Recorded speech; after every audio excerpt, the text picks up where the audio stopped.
Hey guys, good morning, welcome to new video. इस वीडियो में आप सीखेंगे कि छोटे नंबर को बड़े नंबर से किस तरह से डिवाइड करें, यानी कि 3 डिजिट के नंबर से किसी भी नंबर को किस तरह से डिवाइड किया जाता है, ये आप इस वीडियो में सीखेंगे। साथ ही साथ में जीरो किस तरह से कैंसिल किया जाता है नीचे अगर लगा हो तो वो भी आप इस वीडियो में सीखेंगे। उसके लिए आपके सामने एक एग्जाम्पल है जो आप में से ही एक साथी ने हमसे कमेंट करके पूछा था। तो आप देख सकते हैं यहाँ पे हमें डिवाइड करना है 18 को 900 से। तो कैसे डिवाइड करेंगे, इसको लिखने का तरीका क्या होता है, 18 डिवाइड 900। तो इसको हम इस तरह से लिख सकते हैं, 18 डिवाइड 900 की जगह पर हम क्या कर सकते हैं, 9 लिख दें।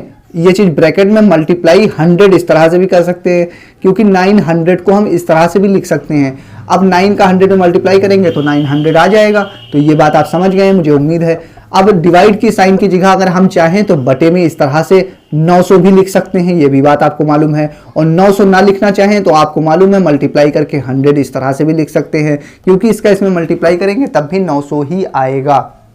तो इस तरह से हम इसे लिख सकते हैं। अब इसे देखिए, सिंपली हम डिवाइड करेंगे 9 के पहाड़े से। 9 का पहाड़ा 1 बार पढ़ा, 9 1 जा 9, 9 का पहाड़ा 2 बार पढ़ा, 9 2 जा 18। तो इसे सॉल्व करके आ गया ऊपर 2, नीचे आ गया कितना 100। तो 100 इतना आ गया। अब हमें इसे सॉल्व करना है आगे। अब इसको आपको 2 से ऊपर नीचे काटने की जरूरत नहीं है। अगर नीचे 0 0 लगा हुआ है तो इसे कैंसिल करने का एक सिंपल तरीका है, वो आप देखिए। यहाँ लिखा हुआ है 2, नीचे लिखा हुआ है 100। अब आप देखिए, किसी भी नंबर में अगर पॉइंट यानी कि बूंदी लगी हो तो ठीक है, नहीं लगी हो तो आप कैसे समझेंगे कि बूंदी कहाँ लगी होती है। तो उसके लिए आप समझ लीजिए अपने मन से कि हर नंबर के सबसे लास्ट में पॉइंट होता है और पॉइंट के बाद 0 0 0 होते हैं, इसलिए पहले से पॉइंट लगा हुआ दिखाई नहीं देता है। क्योंकि 0 0 है और 0 का कोई मतलब नहीं, इसलिए आपको पॉइंट पहले से लगा नहीं दिखाई देता है। लेकिन अगर होता 2 0.0912 इस तरह से 3 कोई नंबर होता अगर पॉइंट के बाद में, तो ये आपको पहले से लगा हुआ दिखाई देता। लेकिन अगर पॉइंट के बाद में 0 0 है तो पहले से ये लगे हुए दिखाई भी नहीं देते हैं और पॉइंट भी नहीं दिखता है। तो ना लगा हो तो आप समझ जाइएगा उसके लास्ट में राइट साइड में पॉइंट है और उसके बाद में एक 0 हम लगा दे रहे हैं ताकि आपको अच्छे से समझ में आए। उसी तरह से 2 में कहाँ पॉइंट होगा, उसके लास्ट में राइट साइड में, और एक 0 हम लगा देते हैं। इतना काम कर दिया। अब हमारा मन है कि इस पॉइंट को इधर ले जाएं तो ले जा सकते हैं, कोई दिक्कत नहीं है।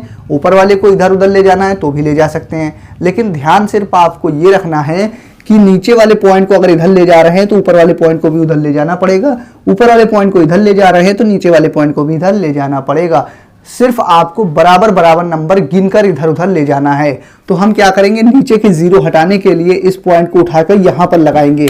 तो यहाँ से पॉइंट हटाएंगे तो 1 2 0 के बाद 2 नंबर के बाद यहाँ लगाया, तो ऊपर भी 2 नंबर के बाद इधर लगाना पड़ेगा। लेकिन ऊपर तो एक ही नंबर है तो अपने मन से एक 0 लगा देते हैं। अब 2 नंबर हो गए, इस पॉइंट को भी यहाँ 2 नंबर के बाद लगाएंगे, 1 2 नंबर के बाद यहाँ लगा दिया और पॉइंट से पहले एक 0 लगा दे रहे हैं ताकि ये पॉइंट अच्छे से दिखाई दे। तो इसे सॉल्व करके आ गया है 0.02 और 2 के बाद 0 लिखने की जरूरत नहीं, नीचे लिखा हुआ है 1.0 या 1 लिखा हो तो कोई दिक्कत नहीं है, और 1 भी हटा दे तो भी कोई दिक्कत नहीं है। आप इस तरह से अपना आंसर बता सकते हैं कि इसका आंसर आ जाएगा 0.02।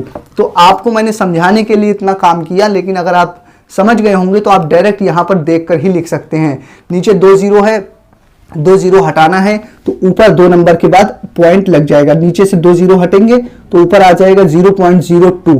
तो ये आंसर आपका डायरेक्ट एक लाइन में देखकर आ जाएगा। तो मुझे उम्मीद है आपको ये डिवाइड अच्छी तरह से समझ में आ गया होगा। ये वीडियो आपको कैसी लगी आप मुझे कमेंट करके बताना मत भूलिएगा। और अगर आपके दिमाग में कोई कंफ्यूजन है या कोई सवाल आप मुझसे पूछना चाहते हैं तो कमेंट करके पूछ सकते हैं। मैं फिर हाजिर होऊंगा किसी और नई वीडियो में। जब तक के लिए बने रहिए जय अक्षर के साथ।